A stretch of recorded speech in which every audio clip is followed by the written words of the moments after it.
निजामाबाद झंडा बालाजी देवस्थान में वैकुंठ एकादशी, भक्तों ने किए दर्शन। निजामाबाद झंडा बालाजी देवस्थान में वैकुंठ एकादशी के पवित्र दिन भक्तों की भारी भीड़ रही। भक्तों ने दर्शन किए। देवादाय धर्मादाय शाखा मंदिर कमेटी की ओर से गोदा रंगनाथ का कल्याण उत्सव किया।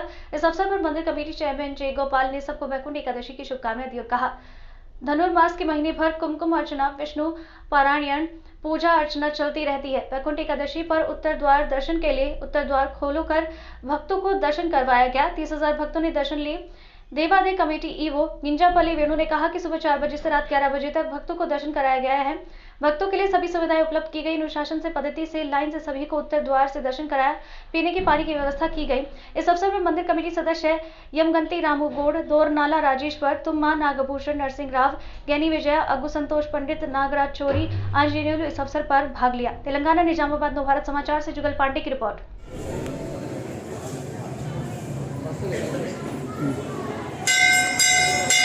जय श्रीमन्नारायण। ఏదైతే నిజామాబాద్ నగరంలో ఈ ధనుర్మాస ఉత్సవాల భాగంగా జెండా బాలాజీ మందిరంలో 17వ తారీఖు నుంచి అతివరంగా వైభవంగా ఈ పొద్దున ప్రాతకాలం నుంచి అభిషేకాలు మరియు కుంకుమార్చనలు, వివిధ పూజ, సాయంత్రము విష్ణుపారాయణము మరియు తిరువపాయనము ఇలా ఎన్నో కార్యక్రమాలు ఈ నెల రోజులు జరుగుతుంటాయి.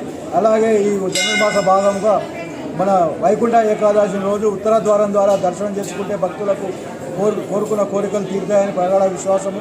అలాగే ఈరోజు నిజామాబాద్ నగరంలో పొద్దున 4 గంటల నుంచి సాయంత్రం 10 గంటల రాత్రి 10 గంటల వరకు దర్శన భాగ్యం కలుగుతుంది, దర్శనం చేసుకోవచ్చు.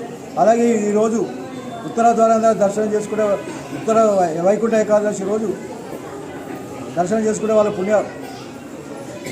భక్తులకు ప్రగాఢ విశ్వాసం కలుగుతుంది, వాళ్ళ కోరుకున్న కోరికలు జరుగుతాయని విశ్వాసం. అలాగే ఈరోజు వచ్చిన భక్తులకు ఎటువంటి అసౌకర్యాలు కలగకుండా క్యూ లైన్ కానీ వాటర్ కానీ అన్నీ తమ ఆలయ కమిటీ ద్వారా మరి ఈఓ గారు వాళ్ళందరూ కలిసి అన్ని ఏర్పాట్లు చేయడం జరిగింది.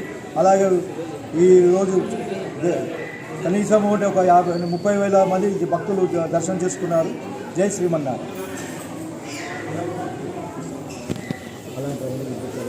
జై శ్రీమన్నారాయణ.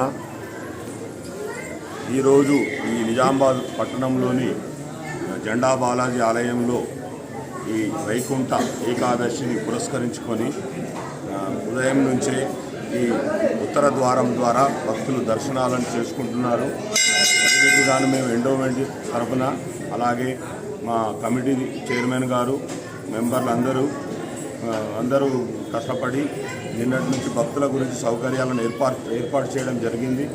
దీనిని ఉదయం నుంచి కూడా ఈ 4 గంటల నుంచి ఉత్తర ద్వారం ద్వారా భక్తులు ఇప్పుడు 10 అవుతుంది, ఇవాళ వస్తూనే ఉన్నారు. వారి సందర్శనార్థం ఇంకా ఒక 11 గంటల దాకా కూడా గుడిని తెరిచి ఉంచి వచ్చే భక్తులకు దర్శనాలను కల్పించాలని నిర్ణయించుకున్నాము. దీనిలో భాగంగా ఈ విద్యుత్ దీపాలంకరణతో ఈ మందిరాన్ని ముస్తాబ్ చేశాము. అలాగే క్యూ లైన్లు, వారికి భక్తులకు కావాల్సిన వాటర్ ఫెసిలిటీ అన్ని విధాలుగా భక్తులకు సౌకర్యాలను కల్పించాము. జై శ్రీమన్నారాయణ.